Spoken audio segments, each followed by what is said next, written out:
আজ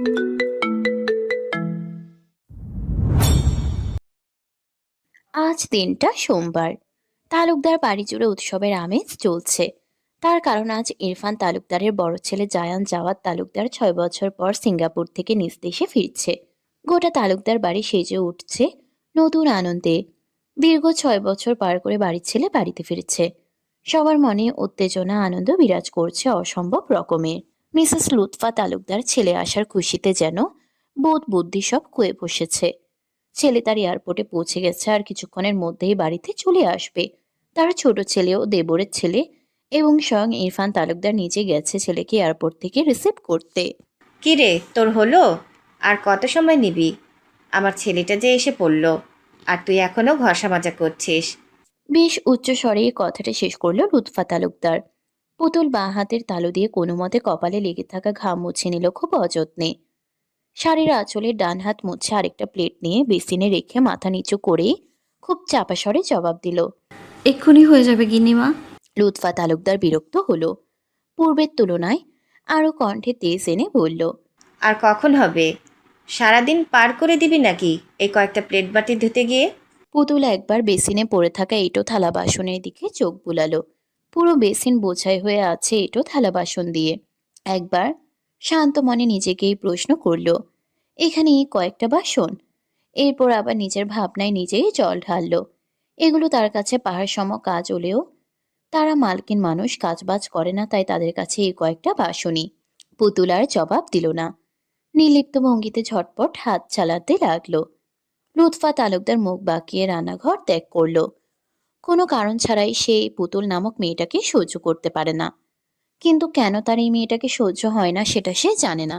রাতের বেলায় তালুকদার পরিবার একসাথে খেতে বসেছে। টেবিলে হরেক রকমের খাবারের আইটেম, সবগুলোই জায়ানের পছন্দের। ফ্রেশ হয়ে জায়ান টেবিলে এসে নিজের জন্য বরাদ্দ করা চেয়ার টেনে দাদু ফারুক তালুকদারের পাশে বসলো। হাত দিয়ে প্লেট উল্টো থেকে ঠিক করে রাখলো। লুৎফা তালুকদার এগিয়ে এসে ছেলের পাশে দাঁড়ালো। ছেলের পাতে একে একে ভাত সহ সব পছন্দের তরকারি তুলে দিল। জায়ান মায়ের পাগলামি দেখে হেসে ফেলল। সবার সাথে খাবারের মাঝে মাঝে কথা বলে একসাথে আনন্দ সহিত খেতে লাগলো। খাবারের এক পর্যায়ে জায়ানের নজর গেল রান্নাঘরে দরজার ওপাশ থেকে কেউ উকি দিল তার দিকে। জায়ান খাওয়া ছেড়ে আর চোখে দেখলো, একটু বাদেই দেখলো একটা ছোট বাচ্চা ইঁদুরের মতো মাথা বের করে উকি ঝুঁকি দিয়ে তাকেই দেখছে। জায়ানের কপাল কুঁচকে এলো। এই বাচ্চাটা কে? সে তো চেনে না, আগে তো কখনো দেখেও নি। তাহলে হঠাৎ আজ কোথা থেকে এলো? কপাল কুঁচকানো অবস্থাতেই দেখলো বাচ্চাটা আবারও লুকিয়ে পড়লো রান্নাঘরের ভেতরে।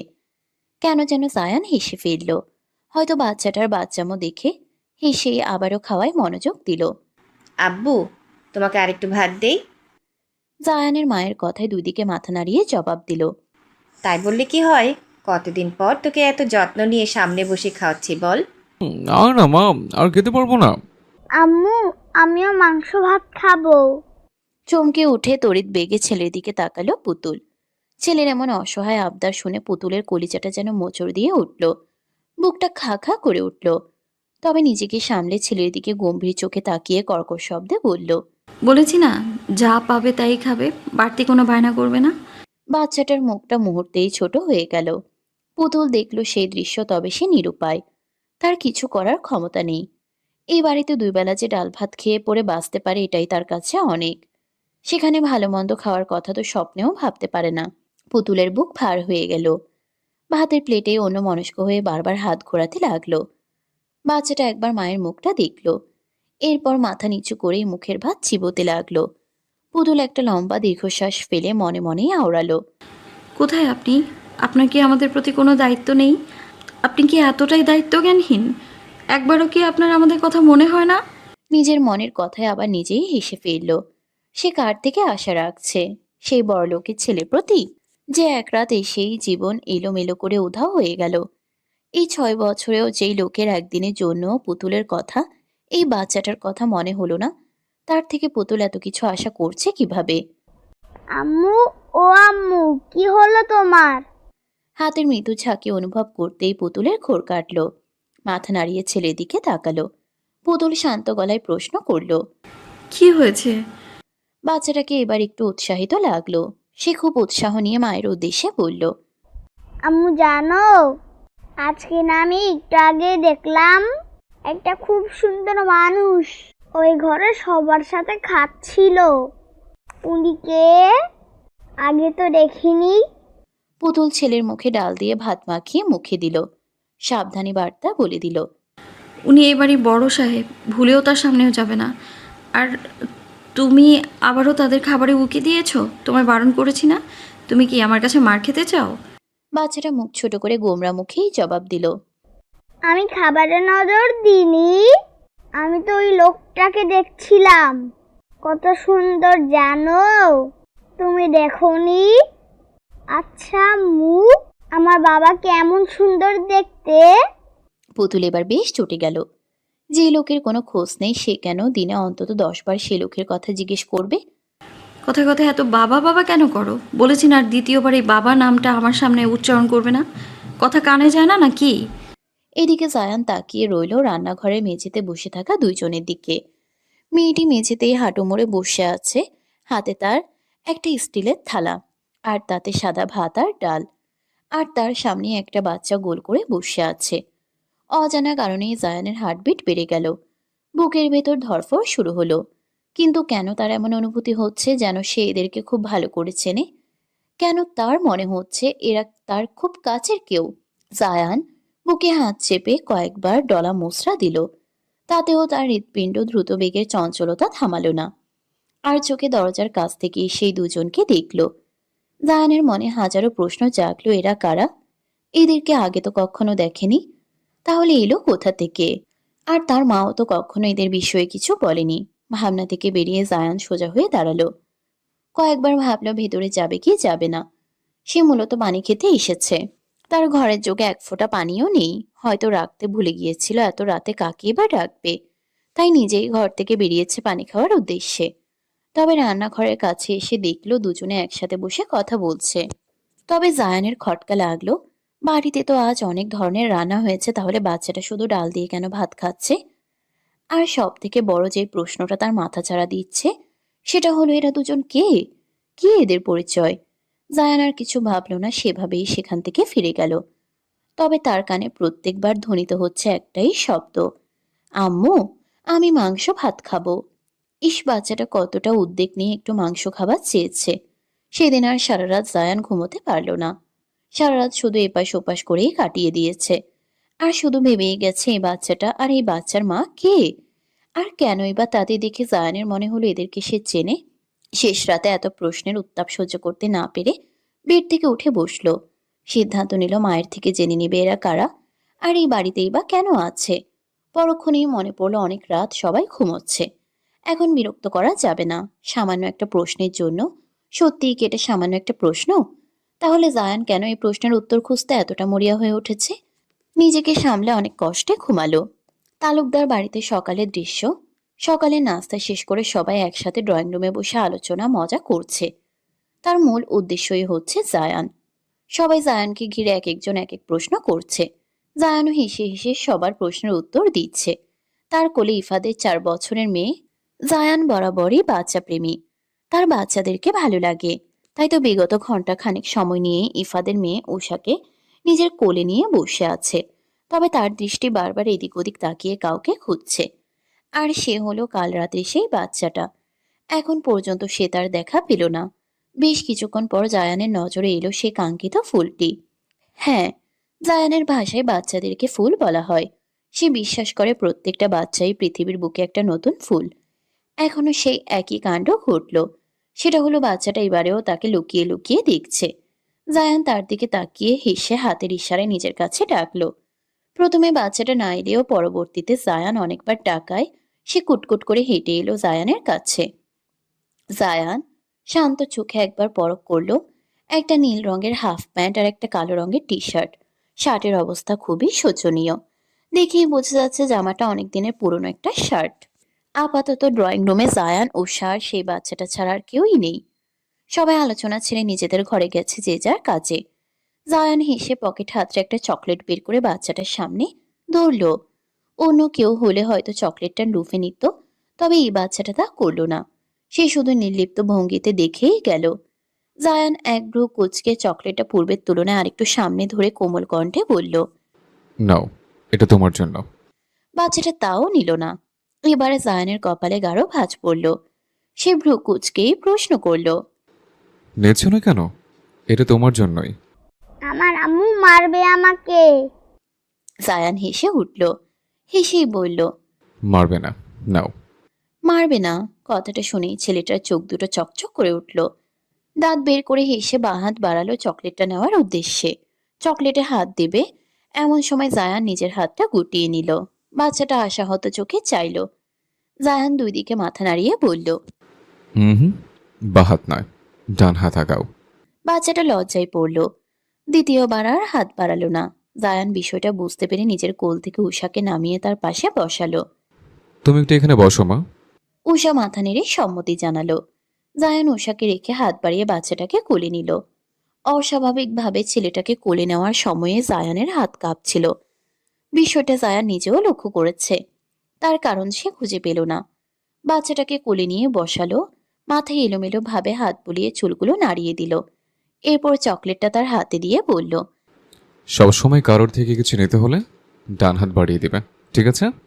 বাচ্চাটা সম্মতি প্রকাশ করলো। জায়ান আবারও হেসে গাল চেপে ধরে বলল। তোমার নাম কি? জিহান।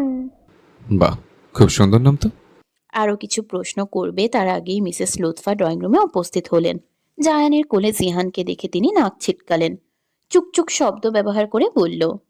তুই ওকে কোলে কেন নিয়েছিস? লুৎফার কথা কর্ণপাত হতেই জিহান জায়ানের শরীর ডোলে কোল থেকে নেমে এক ছুট লাগালো রান্নাঘরের দিকে। জায়ান নির্বিকার চোখে তাকিয়ে দেখল তার প্রস্থান। এরপর দৃষ্টি সরিয়ে মায়ের দিকে তাকিয়ে প্রশ্ন করল। কেন, ওকে করে নিলে কি হয়েছে? নোংরা লেগে যাবে তো। বাচ্চাটার শরীরে তো কোনো নোংরা ছিল না। উষাকে তো করে নিলাম, কই কোনো নোংরা তো লাগেনি। মিসেস লুৎফা এবারে বেশ বিরক্ত হলো। কপাল কুঁচকে বলল। তুই আমার নাতনির সাথে ওর তুলনা করছিস? কোথায় আমার নাতনি আর কোথায় ওই রাস্তার ছেলে? জায়ানের মেজাজ খারাপ হলো। ছোটবেলা থেকেই সে দেখে আসছে তার মা ধনী গরিবের মধ্যে খুব ভেদাভেদ করে। যেই দিকটা তার পছন্দ নয়, তাই শান্ত মেজাজেই বলল। মা, বাচ্চারা হয় ফুল, আর ফুল সব জায়গায় পরিষ্কার। এখন যেটার যত্ন যত বেশি হবে তার মূল্যটা একটু বেশি হবে। তার মানে এই নয় যে কোনো ফুলের থেকে কম সুন্দর। রাস্তার আর রাজপ্রাসাদের কোনো পার্থক্য হয় না, সবাই সমান। বলেই সোফা ছেড়ে উঠে দাঁড়ালো, হনহন করে বেরিয়ে নিজের ঘরে চলে গেল।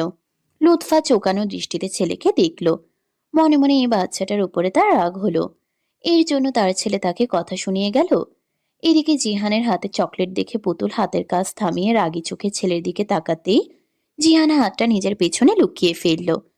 তাও পুতুলের ভেতরে কোনো ভাবান্তর দেখা গেল না। ফর্সা ধবধবে মুখখানা নিমিষেই রাগে লাল হয়ে গেল। শান্ত অথচ কঠিন বাক্যে প্রশ্ন ছুড়ল। এগুলো কোথায় পেয়েছিস? কে দিয়েছে? নাকি উষার থেকে চেয়ে নিয়েছিস? জিহান চোখ ছলছল করে উঠল। বারংবার ঢোক গিলে নিল। এরপর চাপা স্বরে বলল। ওই ভালো কাকুটা দিয়েছে। পুতুলের মুখে আদল করো পাল্টে গেল। এগিয়ে গেল জিহানের কাছে। হাত উঠালো চড় দেওয়ার জন্য।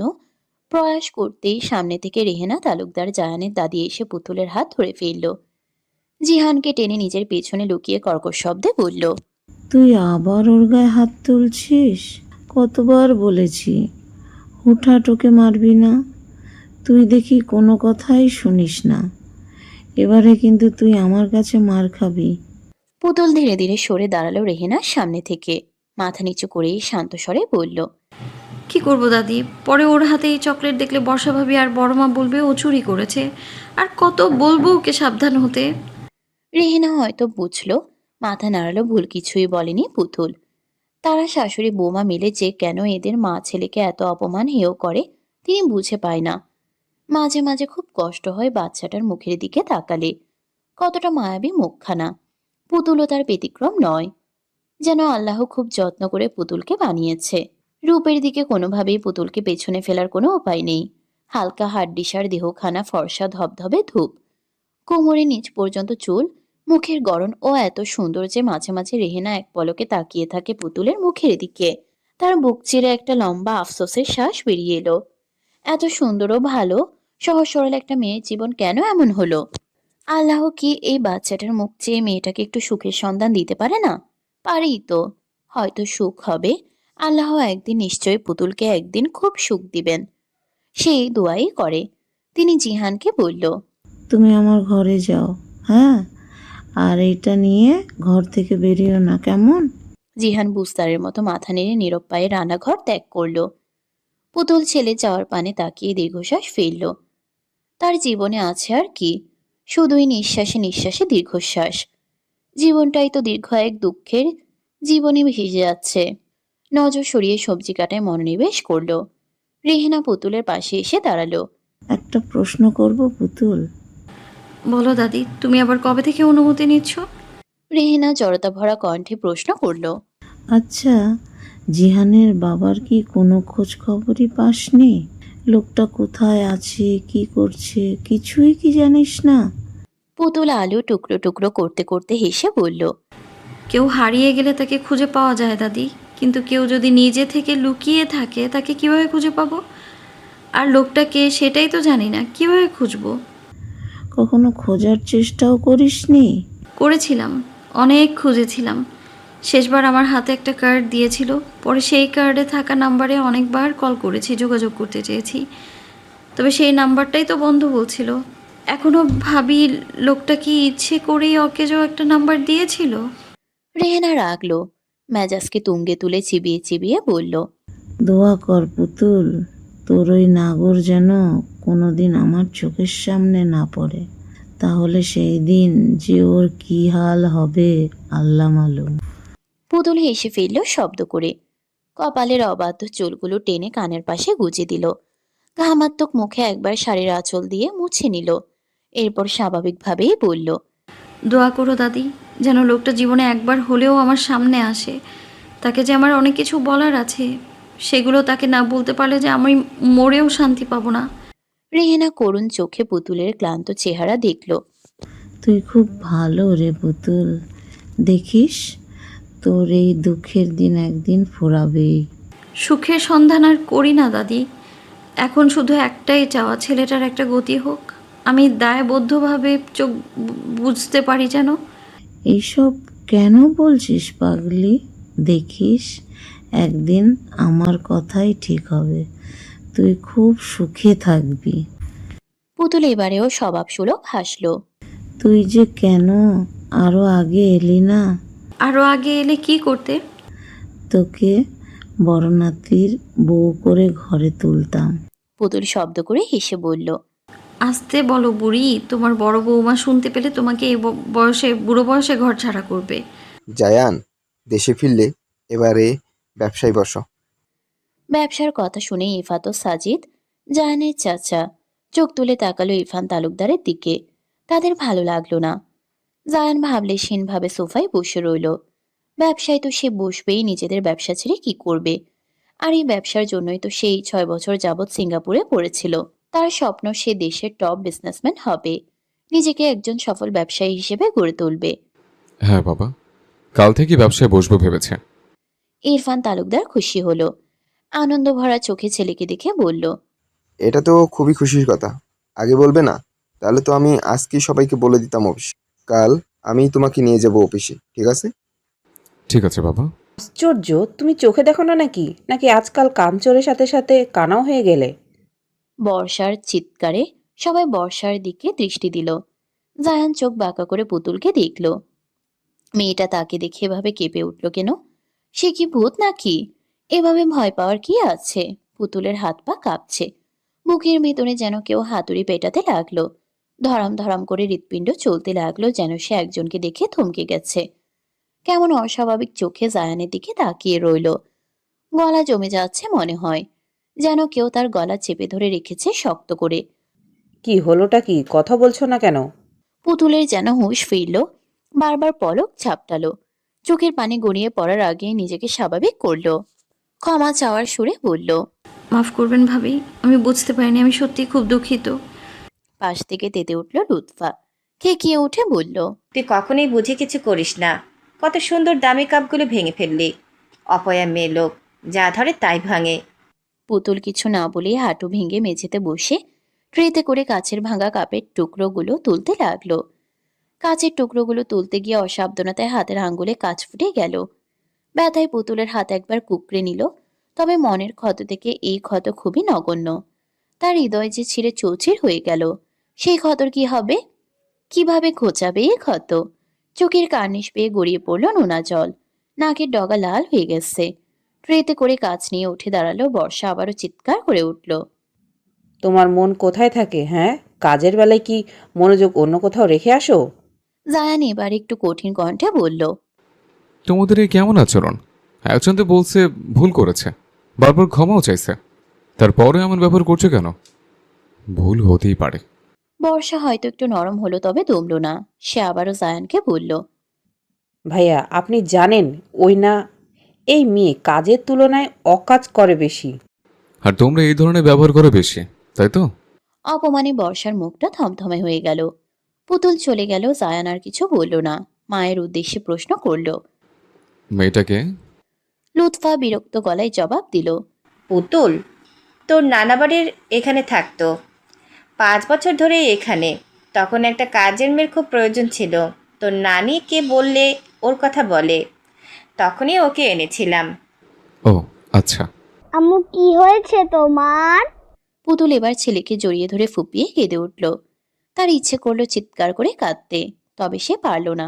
রাতের মধ্যভাগ প্রহর। এই মুহূর্তে চিৎকার করে কান্না করার মতো সময় নয়।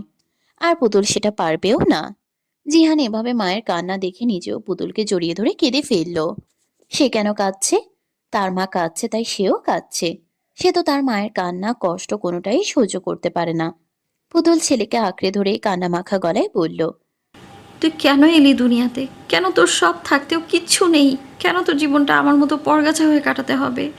বলে আবারও কেঁদে উঠল। জিহানের এবারে কান্নার তোড় বেড়ে গেল। পুতুল এখন পারছেন তার ছেলেকে নিয়ে এই মুহূর্তে এই বাড়ি থেকে চলে যেতে। নিজেকে বহু কষ্টে সামলালো। আম্মু কি হয়েছে তোমার, আমাকে বলো। পুতুলের বুকের ভেতরে যন্ত্রণা যেন আরো বেড়ে গেল। অসহনীয় এক যন্ত্রণা শুরু হলো। ছেলেকে আরো শক্ত করে জড়িয়ে ধরলো। আকুতি ভরা কণ্ঠে বলল। কিছু হয়নি বাবা, তুমি ঘুমাও। বলেই পুতুল নিজের চোখ মুছে ফেলল। তবে চোখের পানি আর বাদ মানল না। নিঃশব্দে গড়িয়ে পড়ল নোনা জল। পুতুল 2 হাত দিয়ে বারবার মুছেও পানি বন্ধ করতে পারল না। এক পর্যায়ে বিরক্ত হলো সে। কেন সে কাঁদছে? এই লোকটার জন্য? যে একটি মেয়ের জীবন এলোমেলো করে লোকটা নিজে থেকেই লুকিয়েছিল, তার জন্য কেন পুতুল কাঁদবে? সে কাঁদবে না। আর নাই বা কারোর থেকে কোনো আশা রাখবে। আল্লাহ তার জীবনে যা রেখেছে সেটাই হবে।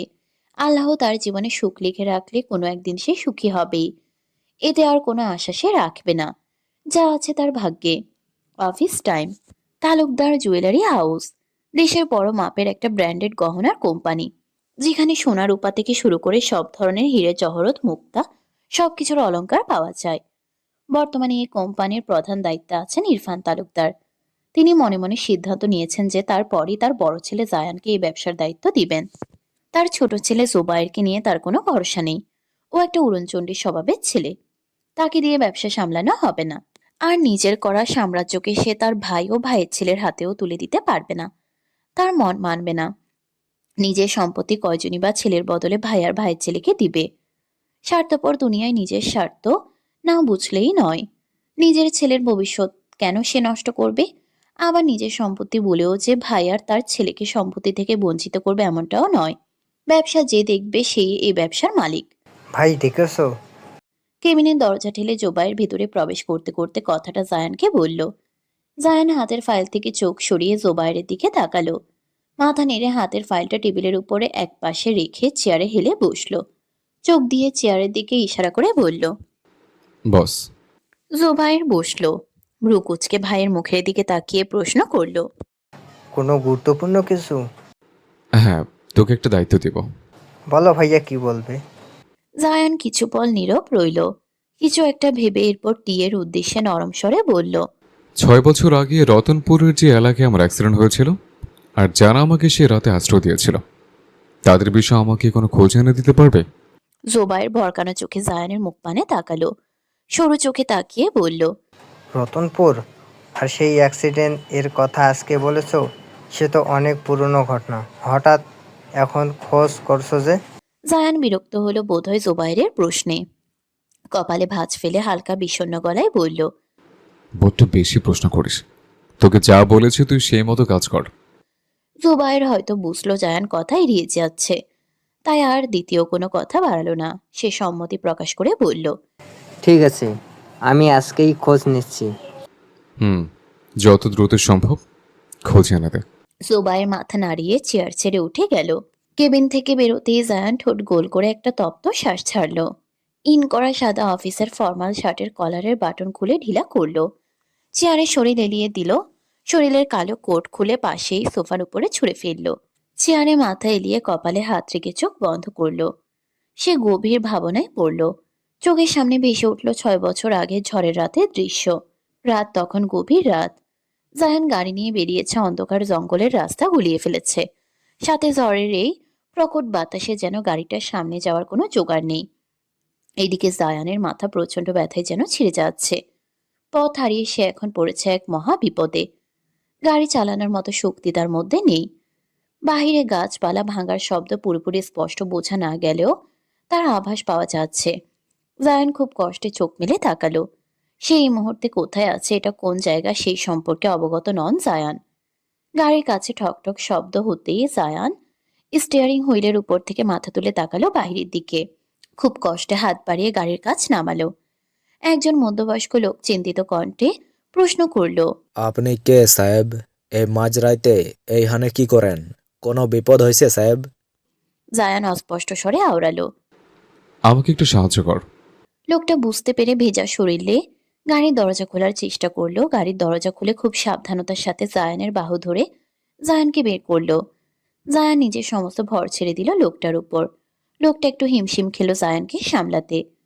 তাও খুব কষ্টে সে জায়ানকে নিয়ে একটু সামনেই তার নিজের বাড়িতে নিয়ে গেল। বাড়ির চারিদিকে টিনের বেড়া দিয়ে আটকানো, বোঝাই গেল তারা খুবই নিম্নবিত্ত। স্যার, জায়ানের হুঁশ ফিরল। চোখ মেলে তাকালো, চোখ ডলে ঠিক হয়ে বসলো।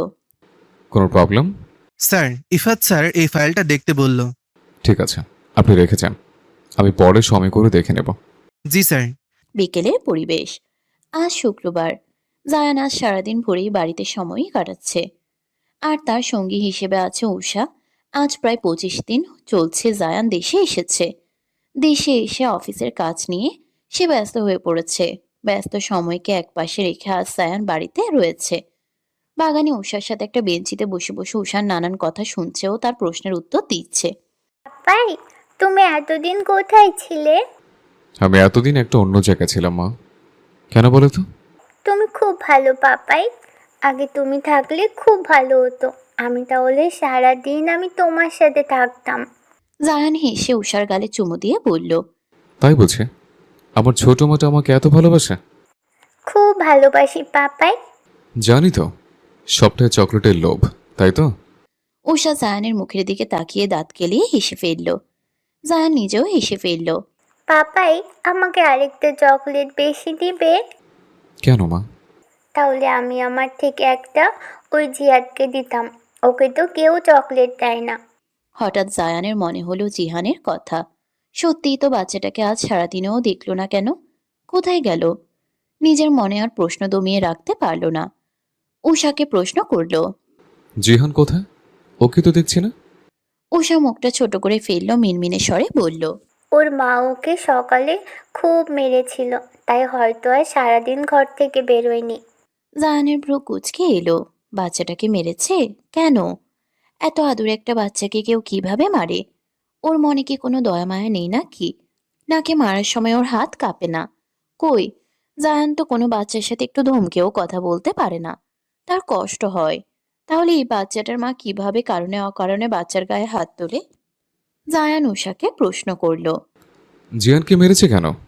জিয়ান নাকি আজকেও মাংস ভাত খাওয়ার বায়না ধরেছে। জায়ান এবারে চরম অবাক হলো। আজকে তো বাড়িতে কয়েক ধরনের মাংস খাবার রান্না করা হয়েছে। তাহলে বাচ্চাটা কেন বায়না করবে?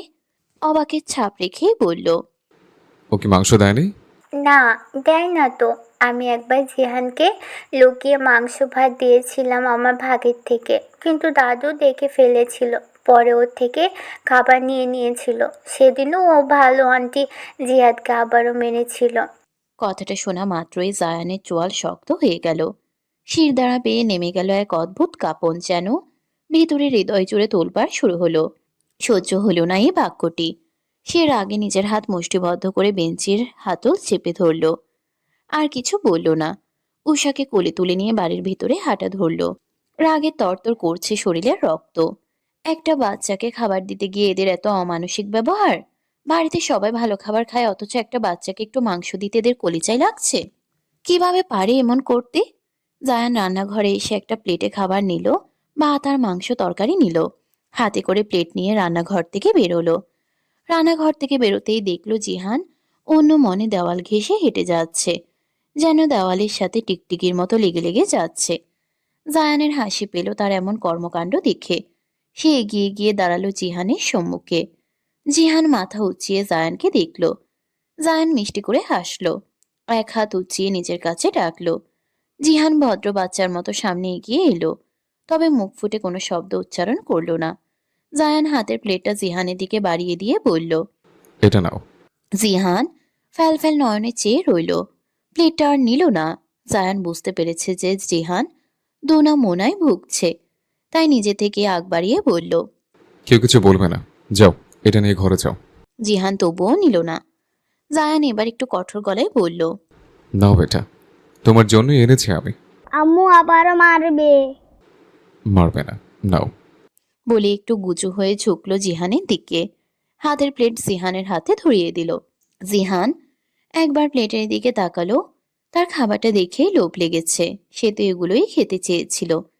একবার ছলছল চোখে জায়ানকে দেখল। জায়ানও এতক্ষণ জিহানের ভাবগতি বোঝার চেষ্টা করছিল। যেগুলো কোথায় পেয়েছিস? চুরি করেছিস? বলেই জিহানের গালে সপাটে এক চর বসিয়ে দিল পুতুল। জিহান শব্দ করে কাঁদল না, বরং নীরবে চোখের জল ফেলল। শুধু নিষ্পলকভাবে মায়ের দিকে তাকিয়ে রইল। রাগে পুতুলের শরীর কাঁপছে। ইচ্ছে করছে এক্ষুনি জিহানকে তুলে এক আছাড় দিতে। তার ছেলে চুরি করেছে এই খাবার, তাকে এই বাড়িতে কেউ দিবেই না, এটাতে সে নিশ্চিত। সবশেষে একটা কথাই দাঁড়ালো, জিহান নিজেই রান্নাঘর থেকে এগুলো সরিয়েছে। তবে তার ছেলে তো এর আগে কখনো এমন কাজ করেনি। তাহলে আজকে কি এই অন্যায়টা করেই ফেললো? তার এখন কেমন প্রতিক্রিয়া করা উচিত? তার আর ভালো লাগছে না এত কিছু।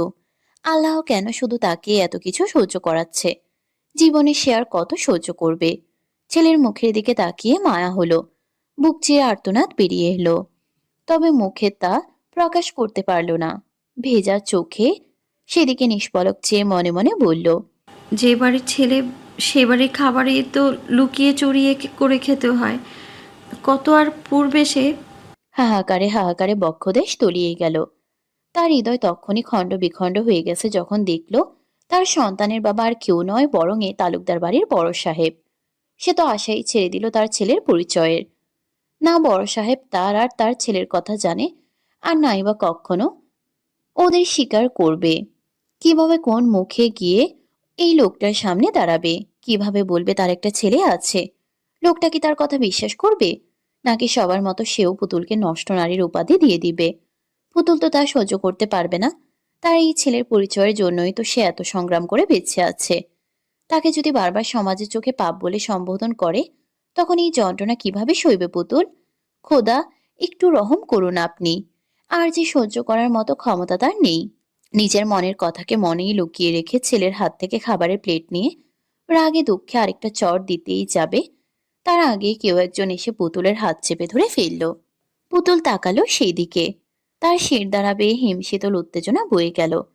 হৃদযন্ত্র দ্রুত ছুটতে লাগলো। হাত কাঁপতে শুরু করলো ক্রমাগত। দাঁড়িয়ে থাকাটাও কষ্টসাধ্য। জায়ান হাত বাড়িয়ে জিহানকে নিজের দিকে টেনে নিল। পুতুলের হাত আস্তে করে ছেড়ে দিয়ে তার সামনে শটান হয়ে দাঁড়ালো।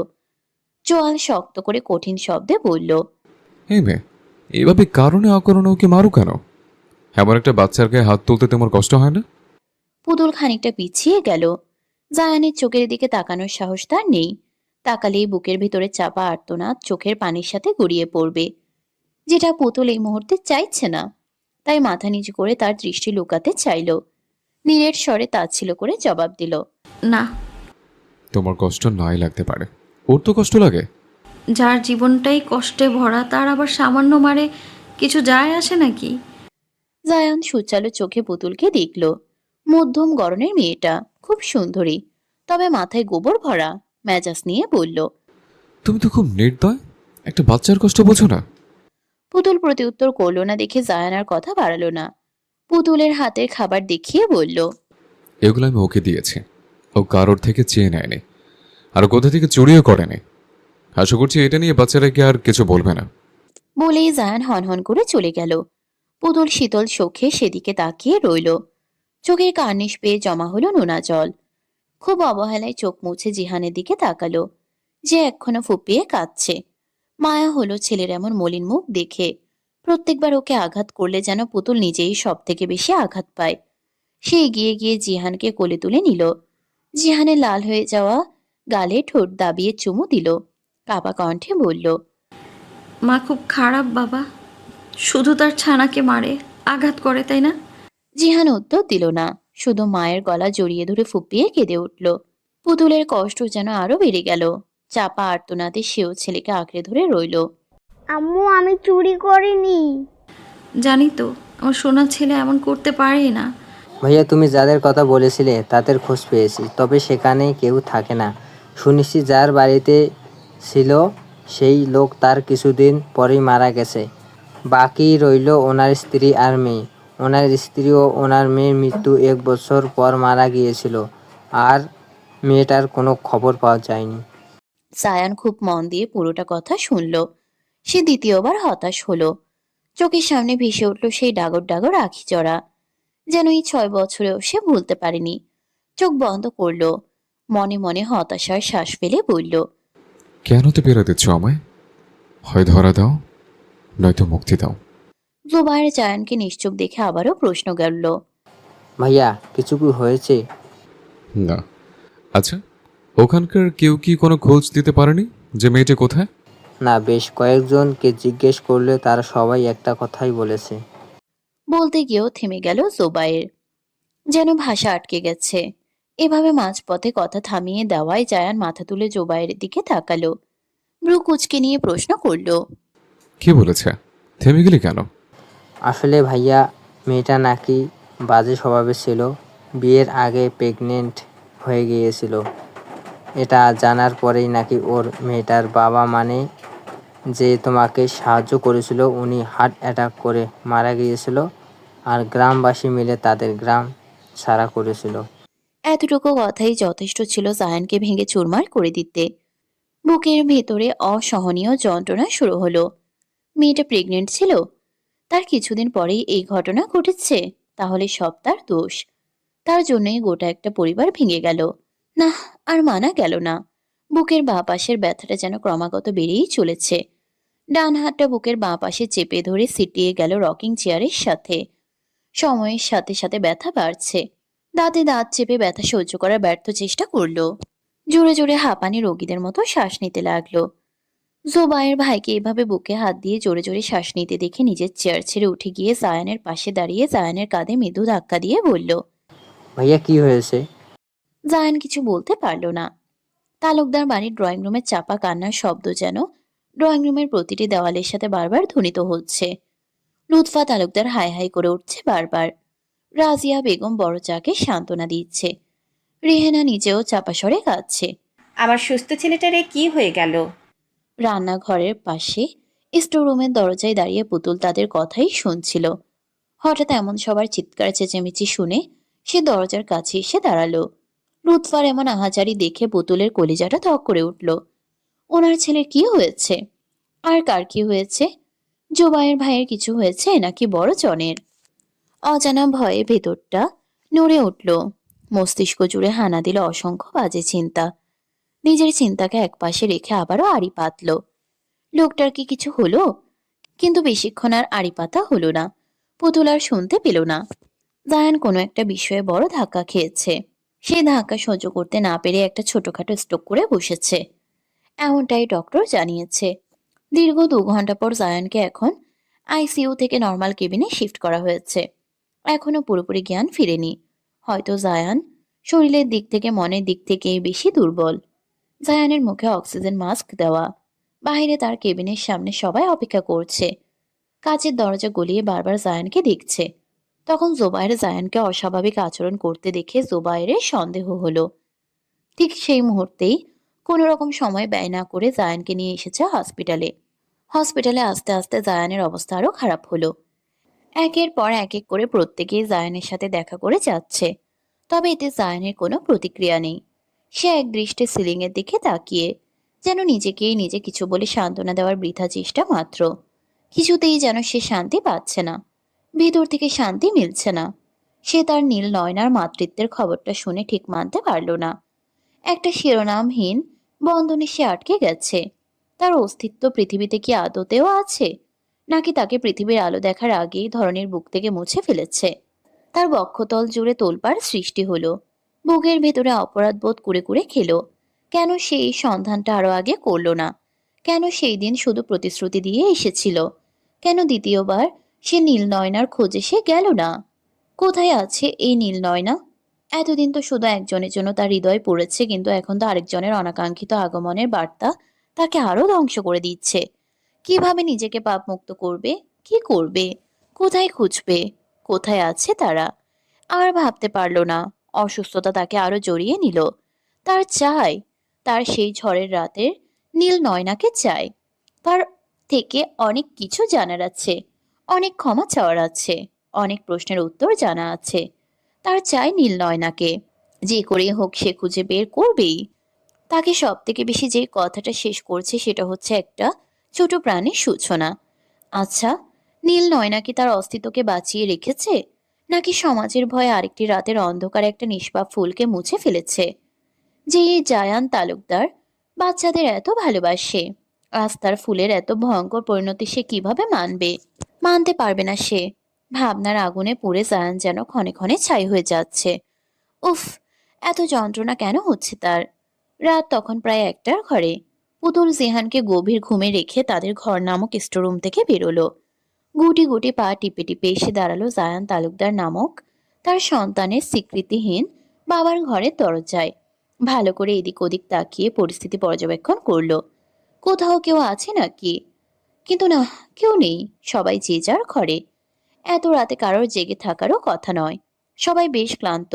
আজ 2 দিন পর জায়ানকে হসপিটাল থেকে বাড়িতে আনা হয়েছে রাত 8টার দিকেই। তাই হয়তো ক্লান্ত হয়ে খেয়ে ধেয়ে তাড়াতাড়ি ঘুমিয়ে পড়েছে। জায়ানের ঘরের সামনে দাঁড়িয়ে পুতুল কয়েকবার ভাবলো ঘরে যাবে কি যাবে না। খুব দোনা মোনা করে সিদ্ধান্ত নিল সে এই ঘরে ঢুকবে। হাত বাড়িয়ে দরজায় রাখতেই ভেজানো দরজাটা খুলে গেল। পুতুল আতঙ্কে দ্রুত হাত সরিয়ে ফেলল। ভয় কেঁপে উঠল। দরজা খোলা? জায়ান নামক লোকটা ব্যতীত দ্বিতীয় কেউ কি ভেতরে আছে? ভেবেই ঘরে না ঢুকে আস্তে করে মাথাটা উকি দিয়ে দেখল। ঘরটা নিয়ন আলোয় আলোকিত। আশেপাশে কাউকেই দেখছে না। সে দুরু দুরু বুকে ঘরের ভেতরে ঢুকলো। চোখের সামনে দৃশ্যমান হলো জায়ান নামক লোকটা। সোজা হয়ে শুয়ে আছে, এক হাত মাথার কাছে আর অন্য হাত বুকের উপরে রেখেছে। কতটা স্নিগ্ধ লাগছে। যদিও অসুস্থতায় মুখের সৌন্দর্য একটু ব্যাঘাত করেছে, তবে খারাপ না। সুদর্শন মুখটা বরাবরই স্নিগ্ধ। ছোট ছোট চোখের পাতা বন্ধ। একেবারেই বাচ্চাদের মতো ঘুমিয়ে আছে। পুতুলের ঠোঁটের কোণের হাসির দেখার মিলল। তার ছেলেটাও একদমই তার বাবার মতোই সৌন্দর্যে ভরপুর। যত্ন পেলে হয়তো আরো সুন্দর মুখটা ফুটে উঠত। তপ্ত শ্বাস ফেলে এগিয়ে গিয়ে জায়ানের পাশে হাঁটু মুড়ে বসলো। তীক্ষ্ণ নজরে চোখ বুলালো জায়ানের মুখ জুড়ে। এই এত সুন্দর একটা মানুষের ভিতরেও ঠিক কতটা কর্তব্যহীন ব্যক্তিত্ব লুকিয়ে আছে সেটা কি কেউ জানে? কতটা স্বার্থপর এই লোক, সে খবর কি কেউ রাখে? নিশ্চয়ই রাখে না। চোখের কোণে জমা হলো চিরচেনা সেই নোনা জল। এই 6 বছরে আর কেউ পুতুলের সঙ্গ দিক আর না দিক, এই নোনা জল প্রত্যেক দিনের সঙ্গী ছিল পুতুলের। পুতুল কাপা কাপা হাত নিয়ে রাখলো জায়ানের কপালে। ইস, এই 2 দিনে হয়তো লোকটা খুব কষ্টে ছিল। ছিলই তো। এত সুন্দর ভরা মুখটা কেমন ফ্যাকাশে ও শুকিয়ে গেছে। পুতুলের মায়া হলো জায়ানের ফ্যাকাশে মুখখানা দেখে। পরম যত্নে জায়ানের চুলে হাত বুলিয়ে দিল। পুতুলের লোভ হলো জায়ানের মুখটা ছুঁয়ে দিতে, কিন্তু তা করলো না। তার যে পাপ হবে। লোকটা তো তার জন্য হালাল নয়, বরং হারাম। এই লোকটার জন্যই পুতুল সমাজের চোখে পাপী। সমান পাপে পাপে এই সুদর্শন পুরুষ নিজেও। পুতুল শান্ত চোখে চেয়ে রইল জায়ানের দিকে। মাটিতে বসে খাটে মাথা রেখে ভাবনায় ডুব দিল। এই তো সে ঝড়ের মতো জীবনে এসে বাতাসের ঝড়ো হাওয়া হয়ে সব লণ্ডভণ্ড করে আবারও ঝড়ের মতো হারিয়ে গিয়েছিল। তাহলে আবার ফিরে এলো কেন? কেন ভুলে যাওয়া ক্ষতকে চিহ্নিত করতে চোখের সামনে ধরা দিল? আচ্ছা, উনি কি জিহানের অস্তিত্ব সম্পর্কে অবগত হয়েছেন, নাকি একবারের জন্যও খোঁজ করেনি? কই, সেদিন তো বলেছিল সে আবার আসবে। তাহলে এই 6 বছরেও কি তার সে ওয়াদার কথা স্মরণ হয়নি?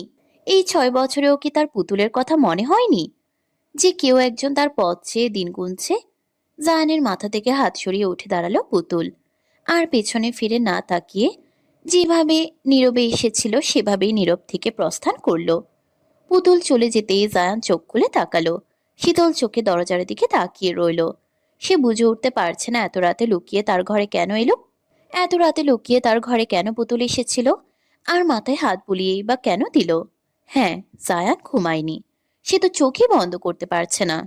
যতবার ঘুমানোর চেষ্টা করছে ততবারই সেই নীলমণির চোখ জোড়া তার চোখে ভেসে উঠছে। কোথায় পাবে তার এই নির্ঘুম রাতের ঔষধ? কোথায় লুকিয়ে আছে এই পলাতক নীল নয়না? জোবাইর, যেভাবেই হোক আমাকে ওই মেয়েটার খোঁজ এনে দে প্লিজ। আমি যে টিকতে পারছি না। নিজের ঘরের বেডে বসে ছোট ভাই জোবায়েরের 2 হাত নিজের হাতের মুঠোয় নিয়ে আকুতি মিনতি করে কথাটা বলল জায়ান। জোবায়ের অবাক চোখে তাকালো ভাইয়ের দিকে। সে কেন ওই মেয়েটাকে নিয়ে এত উদ্গ্রীব? কেন সেই দিন ওই মেয়ের কথা শুনে সে অসুস্থ হলো? কি হয়েছে? সে সন্দেহ মিশ্রিত গলায় বলল। ভাইয়া, সত্যি করে বলো তো, কে ওই মেয়ে? কেন তুমি ওর খোঁজ করেছো? জায়ান জবাব দিতে পারল না। কি বলবে? কোন মুখে নিজের পাপের কথা সে বলবে? কোন মুখে বলবে সে একজন স্বার্থপর পুরুষ, একজন দায়িত্ব জ্ঞানহীন পুরুষ? জায়ান নীরব হয়ে গেল। আতশোয়া অবস্থায় হেলান দিয়ে বেডের সাথে মাথাটা এলিয়ে দিয়ে চোখ বন্ধ করে নিল। শান্তি মিলছে না কিছুতেই। হালকা জোরে শ্বাস নিয়ে আবার দ্রুত সেই শ্বাস ফেলছে। হাজার চেয়েও নিজেকে কোনোভাবেই শান্ত করতে পারছে না। এই হৃদয়ের তোলপাড় এত সহজে থামবে না। তার যে সেই দুজনকে লাগবে, নিজেকে পাপ মুক্ত করতেও তাদের লাগবেই লাগবে। তার নিজ অস্তিত্ব সম্পর্কে সে এতদিন গাফেল ছিল। গাফেল নয়, সে অন্যায় করেছে। জোবায়ের চুপচাপ জায়ানের এমন অসহায়ত্ব দেখল। এখন আলাদা করে প্রশ্ন করার সময় নয়, বা জায়ানও উত্তর দিবে না। সে বুঝতে পেরেছে জায়ান অস্বস্তিতে পড়বে, তবে তার মস্তিষ্ক জুড়ে হাজারো প্রশ্নরা ঘুরপাক খাচ্ছে। ভাইয়া, জোবায়েরের প্রশ্নে জায়ান মাথা তুলে তাকালো, ভ্রু কুঁচকে প্রশ্নবোধক চাহনিতে তাকিয়ে রইল। জোবায়ের নড়ে চড়ে বসলো, হাঁসফাঁস করে বলে উঠল। মেয়েটাকে কি তুমি ভালোবাসো? না, জানি না। জোবায়ের উত্তর পেয়ে গেছে তাই আর দ্বিতীয় কোনো প্রশ্ন করল না। কিছু একটা মনে হতেই আবারও বলল। মেয়েটার নাম মনে আছে? নাম? না, জায়ান তো মেয়েটার নাম জানে না। এমনকি সে তো মেয়েটার মুখটাও স্পষ্ট মনে করতে পারছে না। সে তো ভালো করে তার মুখটা দেখেনি। অন্ধকারে শুধু মেয়েটার নীলমণি বিশিষ্ট জলজল করা চোখ দুটোই দেখেছিল। পরের দিন সকালে যখন সে ওই বাড়ি ছেড়েছিল, তখন মেয়েটি তার সম্মুখেও আসেনি, আড়ালে ছিল। আর সম্মুখে আসলেও ওড়না দিয়ে মুখ ঢেকে রেখেছিল। সেক্ষেত্রে তার মুখটা এতদিনে ভুলেই যাওয়ার কথা। স্পষ্ট কিছুই মনে নেই। মনে মনে নিজের উপর আবারও রাগ হলো। কেন সে ওই দিন ভালো করে মেয়েটার মুখ দেখলো না? কেন একবার নাম জিজ্ঞেস করলো না? সে নির্বোধ। জায়ানকে এভাবে মুহূর্তে মুহূর্তে ভাবনার জগতে হারিয়ে যেতে দেখে জোবাইয়ের একটু না বরং অনেকটাই বিরক্ত হলো। বিরক্ত মুখে ভাইকে বলল। ভাইয়া, আবার কোথায় তলিয়ে গেলে? জায়ান সংবিত ফিরে চাইল। জিভ দিয়ে শুষ্ক ঠোঁটজোড়া ভিজিয়ে ঢোক গিলে বলল। আমি জানি না কি তার নাম, কি তার পরিচয়। শুধু জানি আমার ওকে চাই, মানে ওকে চাই। জোবায়ের বাঁকা চোখে তাকালো। উফ, কি জ্বালা! এই যুগে এসেও এমন আবেগী কথাবার্তা কিভাবে বলছে সে? নাম পরিচয় কিছুই জানে না, এমন একটি নাম পরিচয় ছাড়া গোটা একটা মানুষকে কিভাবে খুঁজে বের করবে? তাও মুখে তা প্রকাশ করলো না। বেড ছেড়ে উঠে দাঁড়ালো, সান্ত্বনা স্বরূপ বলল। চিন্তা করো না তো, আমি দেখছি। আর এত দুশ্চিন্তা মাথা থেকে সরিয়ে একটু ঘুমানোর চেষ্টা করো, নয়তো আরও অসুস্থ হয়ে পড়বে। এদিকটা আমি সামলে নিচ্ছি, কোনো খবর পাওয়া মাত্রই তোমাকে জানাবো। বলেই জোবায়ের জায়ানের কক্ষ ত্যাগ করলো। জায়ান মাথা নেড়ে আরেকটু সিটিয়ে গেল বেডের সাথে। বেডসাইড টেবিলের উপর থেকে তার ফোনটা অন করে কাউকে কল করলো। সাথে সাথে ওপাশ থেকে রিসিভ হলো। জায়ান জাওয়াত তালুকদার বলছেন। আপনাকে যে নাম্বারটা দিয়েছিলাম সে নাম্বারের লাস্ট কোন ইনফরমেশন পেয়েছেন? দুঃখিত স্যার, একটু সময় লাগবে। দীর্ঘদিন যাবৎ আপনার নাম্বারটা তো বন্ধ ছিল। নতুন করে সেটি অন করে তার ইনফরমেশন পাওয়া একটু কষ্টকর। জায়ান ক্ষেপে গেল, তবে চিৎকার করার মন মানসিকতা তার নেই, আর নাই বা সেই শক্তি তার আছে। বুকের ব্যথা যেন তার গোটা শরীর কাবু করে দিচ্ছে। মেজাজ দেখিয়ে চিবিয়ে চিবিয়ে বলল, এতদিনও একটা ইনফরমেশন আপনারা জোগাড় করতে পারছেন না? তাহলে এজেন্সি খুলে বসছেন কেন?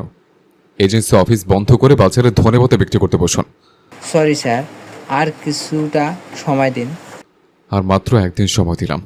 বলে অপর পাশের ব্যক্তিকে আর কিছু বলার সুযোগ দিল না। খট করে ফোন কেটে দিল। অবহেলায় ও রাগে ফোনটা ছুঁড়ে মারল বেডের শেষ প্রান্তে।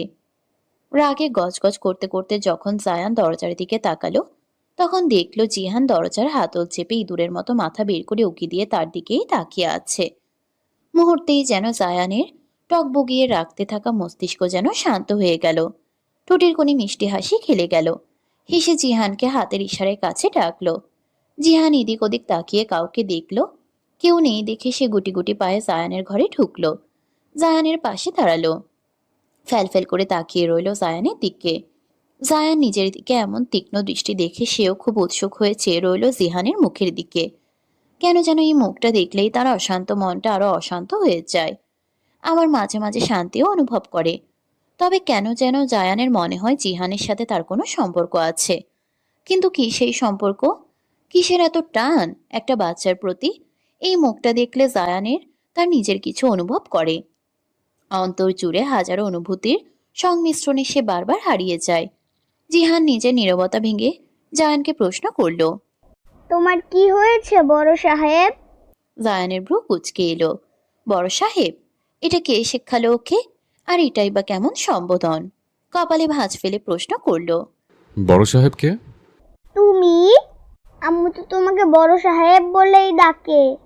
ও, বললে না তো তোমার কি হয়েছে? জায়ান হেসে নিজের বুকের বাঁ পাশে হাত দিয়ে নির্দিষ্ট এক জায়গায় আঙ্গুল দিয়ে চিহ্নিত করে বলল। এখানে ব্যথা হয়েছে। জিহান কেমন ছলছল চোখে জায়ানের হাত দেওয়া বুকের দিকে তাকালো। জায়ান দেখলো সেই দৃষ্টি তার নজরে এড়ালো না। জিহান খুব কষ্টে বেডে উঠে বসলো। এবারে নিজের ছোট ছোট হাত দিয়ে জায়ানের বুকে আলতো স্পর্শ করে আদো আদো গলায় বলল। খুব কষ্ট হয়েছে তোমার? হ্যাঁ, কষ্ট তো একটু হয়েছে। থাক, আল্লাহ তোমাকে ভালো করে দিবে। আমি আল্লাহকে বলবো তোমাকে যেন আর কষ্ট না দে। জায়ানের অন্তর জুড়ে ঠান্ডা বাতাস বয়ে গেল যেন।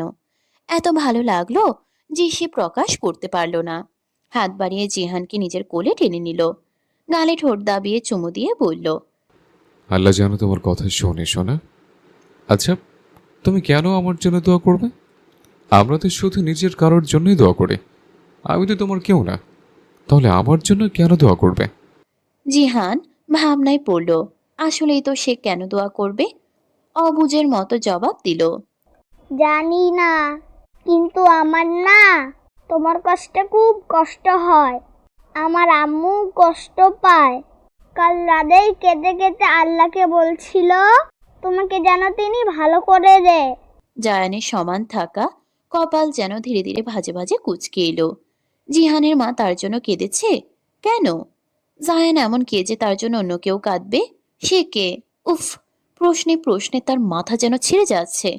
যতই সময় যাচ্ছে ততই যেন নতুন নতুন প্রশ্ন তাকে জড়িয়ে নিচ্ছে। তবে জিহানকে আর তার মায়ের প্রশ্ন করলো না। সে জিহানের মাথায় হাত বুলিয়ে চুল এলোমেলো করে দিয়ে করে বসলো আরেকটি অনাকাঙ্ক্ষিত প্রশ্ন। আমি জিহান। আচ্ছা জিহান, তোমার বাবার নাম কি? জিহান বিদ্যুতের বেগে মাথা তুলে তাকালো জায়ানের দিকে। তার বাবার নাম সে তো জানে না।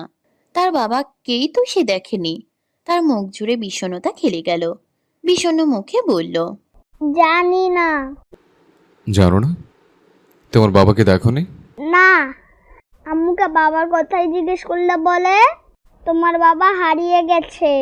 বলেই জিহান গাল ফুলিয়ে নিল। কথাটা জায়ানের কান অবধি পৌঁছানো মাত্রই তার বুক ভার হয়ে এলো। চিনচিনে ব্যথা অনুভব করলো, কিন্তু এই ব্যথার কারণ কি? এই যে বড় সাহেব, কি হলো তোমার? জায়ান ভাবনা থেকে বেরিয়ে বলল। কিছু না। আচ্ছা, তোমাদের বাড়ি কোথায়? তা তো জানি না।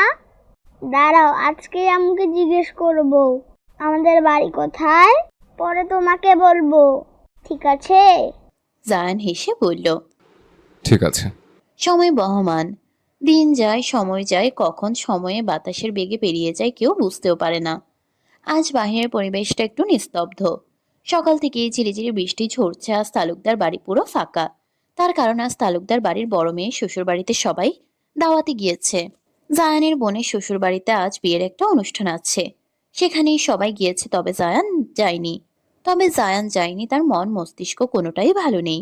দেহের অস্থিরতা থেকে মনের অস্থিরতাটাই বেশি। এই ফাঁকা বাড়িতে শুধু পুতুল, জিহান আর জায়ান।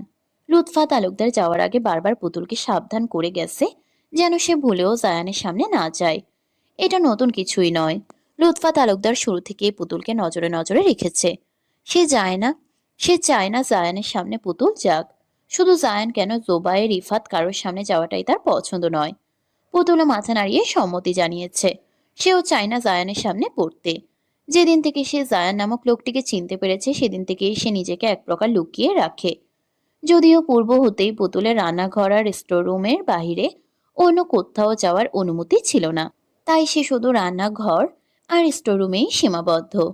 আজকাল সে জিহানকেও জায়ানের থেকে দূরে দূরে রাখার চেষ্টা করছে। জায়ান নিজের ঘর থেকে বেরিয়ে স্টোররুমের বাইরে দাঁড়িয়ে মৃদুস্বরে জিহানের নাম ধরে ডাকলো। ঘরের বাহির থেকে জায়ানের গলার আওয়াজ পেয়ে পুতুল সজাগ হলো। ঘরের দরজাটা ভেজানো ছিল। জায়ানের ডাক পেয়ে জিহান খুশি হলো। এই কয়েকদিনে জায়ানের সাথে তার খুব ভাব জমেছে।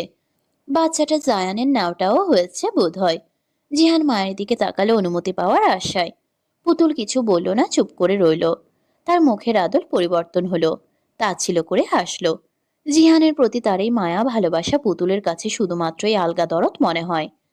এত ভালোবাসা কেন? নিজের সন্তান হিসেবে নয়। এখন যদি পুতুল বলে জিহান তার সন্তান, লোকটার সাথে সাথেই তার চরিত্রে দাগ লাগাতে দুবারও ভাববে না। ঘরের বাইরে থেকে আরেকবার ডাক পড়ল। পুতুল ছেলের দিকে তাকিয়ে চোখ দিয়ে ইশারা করলো। জিহান অনুমতি পেয়ে দাঁত কেলিয়ে হেসে এক ছুটে ঘর থেকে বেরিয়ে গেল। জিহানকে দেখে জায়ান হেসে ফিরল। হাত বাড়িয়ে জিহানকে পাজা কোলে তুলে নিল। জায়ানও হেসে বলল, কি ব্যাপার জিয়ান সাহেব, আজকাল আপনাকে দেখা যায় না কেন? জিহান সরল মনে গোমরা মুখে জবাব দিল, আম্মু তো বলে তোমার সাথে যেন কথা না বলি। জায়ানের ভ্রুযুগল কুঁচকে এলো। এক ভ্রু নাচিয়ে প্রশ্ন করলো। তোমার আম্মু আমার সাথে কথা বলতে বারণ করে? জিহান ওর নিজ মাথা নেড়ে সম্মতি জানালো। জায়ানের চোয়াল শক্ত হয়ে উঠল। মেয়েটাকে ভালো ভেবেছিল, এই মেয়ের মাথায় এত কুবুদ্ধি। আর জায়ানের সাথে কথাই বা বলতে বারণ করবে কেন? জায়ান এই মেয়ের কোন পাকা ধানে মই দিয়েছিল? অসভ্য নারী লোক কোথাকার। দাঁত কটমটিয়ে এভাবেই আরো কিছু কথা শুনিয়ে দিল পুতুলকে। জিহানকে নিয়ে সোজা নিজের ঘরের বারান্দায় গিয়ে দাঁড়ালো। বারান্দায় রাখা ছোট দোলনায় জিহানকে কোলে নিয়ে বসলো। ট্রাউজারের পকেট থেকে চকলেট বের করে জিহানের হাতে দিল। চকলেট পেয়ে তো জিহান মহা খুশি। এমন সময় জায়ানের ফোন বেজে উঠল। একবার স্ক্রিনের দিকে তাকালো। এজেন্সির নামটা দেখে ফোন রিসিভ করে কানে তুললো। ও পাশ থেকে কি বলল ঠিক শোনা গেল না। তবে জায়ান খুব উত্তেজিত কণ্ঠে বলল, কি সত্যি? আমি এক্ষুনি আসছি। বলে অপর পাশে শেষ কথা না শুনেই ফোন কেটে দিল। জিহানকে নিয়ে উঠে দাঁড়ালো। জায়ান এক প্রকার ছুটে এসেছে রানীগঞ্জে। আজ সকালেই তাকে এজেন্সি লোক জানিয়েছে যে জায়ানের ফোনের পুরনো কল লিস্ট খুঁজে বের করা হয়েছে। 6 বছর আগে যখন জায়ান দেশ ছেড়েছিল তখন তার নাম্বারে একটি নাম্বার থেকে অসংখ্য কল এসেছিল। তবে তখন জায়ানের নাম্বারটাই বন্ধ ছিল। যেই নাম্বার থেকে জায়ানকে ফোন করা হয়েছিল সেই নাম্বার ট্র্যাক করে অনেক চেষ্টার পর সেই নাম্বারের খোঁজ পেয়েছে। সেটা রানীগঞ্জের একটা জায়গায় শো করছে। জায়ান শোনা মাত্রই বেরিয়েছে রানীগঞ্জের উদ্দেশ্যে। তবে এখানে এসেও কোনো কাজের কাজ কিছুই হয়নি। সেই সিমের লাস্ট লোকেশন আরো 5 বছর আগে একটা পুরনো ভাঙা বাড়ির মধ্যে থেমে গেছে। তবে জায়ান হাল ছাড়েনি। সে চেষ্টা করবে। রানীগঞ্জে জায়ানের নানা বাড়ি।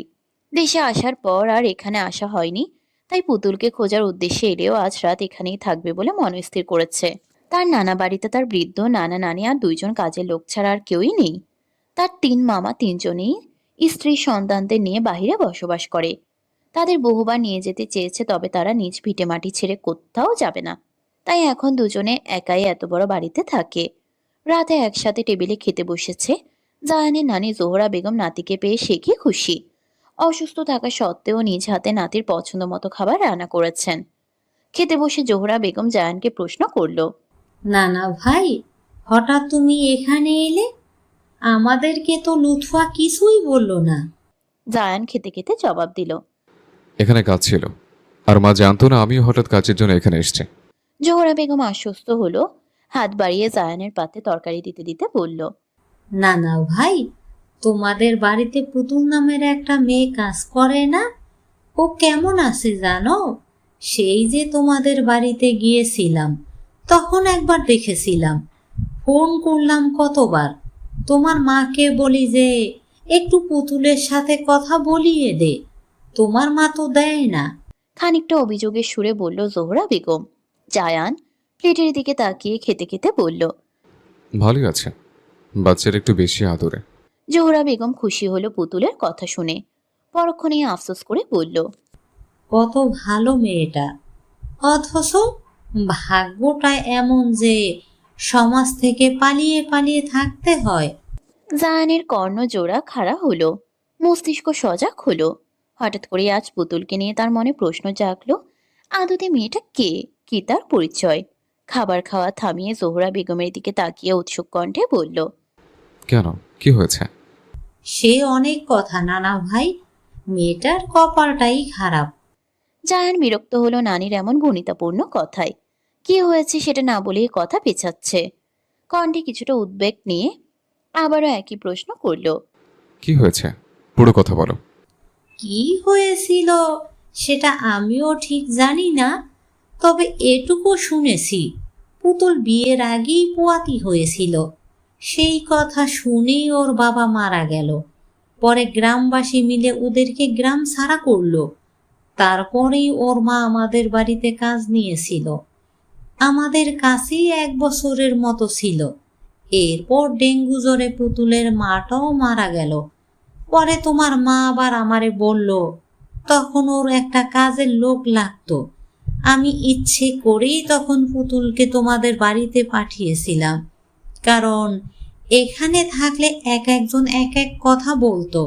আমি বিশ্বাস করি পুতুলের সাথে বাজে কিছুই হয়েছিল, তাই সবার কথা এড়াতে ওকে তোমাদের বাড়িতে পাঠালাম। পুরো কথা শোনার পর জায়ানের হাত থমকে গেল, খাবার গলায় আটকে গেল, যেন শ্বাস নিতেও সে ভুলে গেছে। কোনো মতে গলায় আটকে থাকা খাবার গিলে প্রশ্ন করল, পুতুল কি আগে রতনপুরে থাকতো?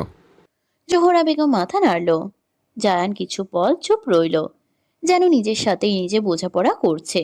যাদের জন্য সে আকাশ পাতাল এক করে ফেলছে, অথচ দিনের পর দিন তারা তার সামনেই ছিল। জায়ান তার টেরও পায়নি। এই জন্যই কি যতবার পুতুলকে দেখতো ততবারই তার নীল নয়নার কথা মনে হতো। ওই চোখজোড়া তাকে যেন তার উত্তর খুঁজে দিত। হায় আফসোস, জায়ান নজরে তা পড়েনি। জিহানের জন্য যে অস্থিরতা তার মনে তোলপাড় করত, তার অর্থ তাহলে এই রক্তের টান ছিল। কিভাবে এতটা নির্বোধ হতে পারল সে? জায়ান আর বসে থাকতে পারল না, দ্রুত চেয়ার ছেড়ে উঠে দাঁড়ালো। কোনো মতে টিস্যু দিয়ে হাত মুছে তার ঘরে গেল। জোহরা বেগমও তার সামনে অবাক হলো জায়ানের এহেন আচরণে। দুজনেই একজন আরেকজনের মুখ চাইছে। কিছুক্ষণের মধ্যে জায়ান তার কোট গাড়ির চাবি নিয়ে বেরিয়ে গেল।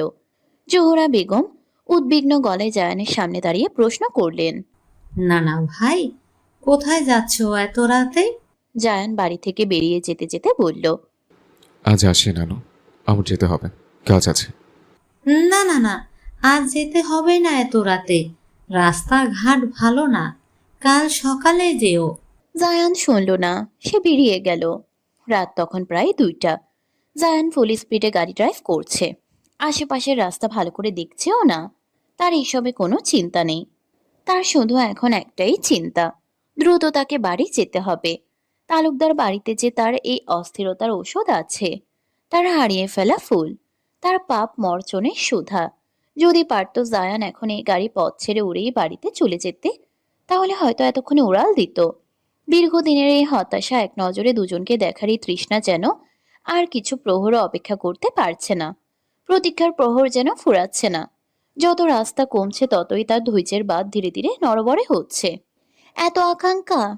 বারবার জায়ানের ঠোঁট শুকিয়ে যাচ্ছে, আর প্রত্যেকবারই সে জিভ দিয়ে ঠোঁট ভিজিয়ে নিচ্ছে। শক্ত করে স্টিয়ারিং এর হুইল চেপে ডানে মোড় নিল।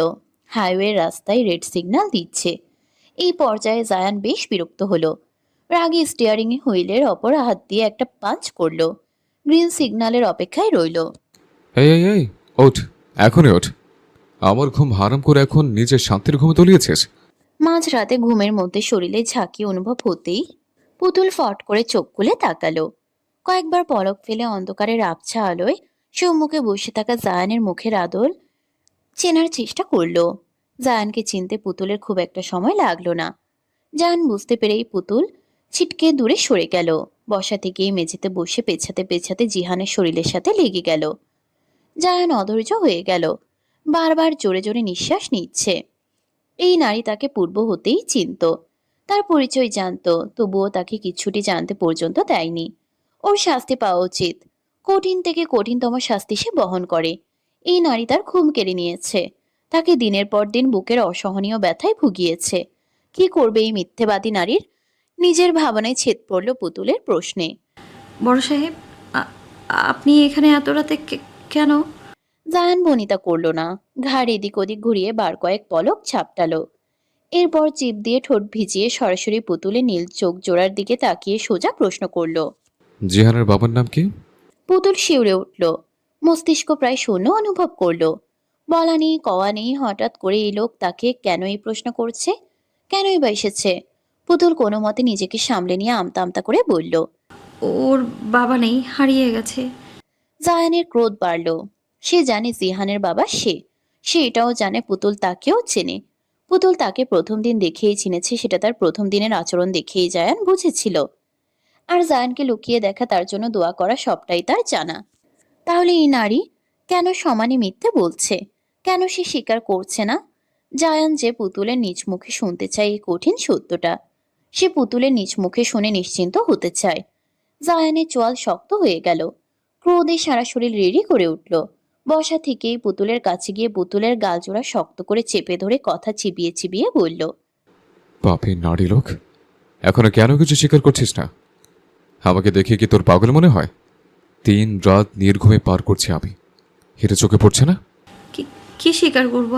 আপনি আপনি বা এখানে কেন এসেছেন? কেউ দেখে ফেলে কেলেঙ্কারি হয়ে যাবে। জায়ানের মাথায় যেন ধপ করে আগুন জ্বলে উঠল। এখনো স্বীকার করছে না। কেন করছে না? আবার তাকে কেলেঙ্কারির হুমকি দিচ্ছে।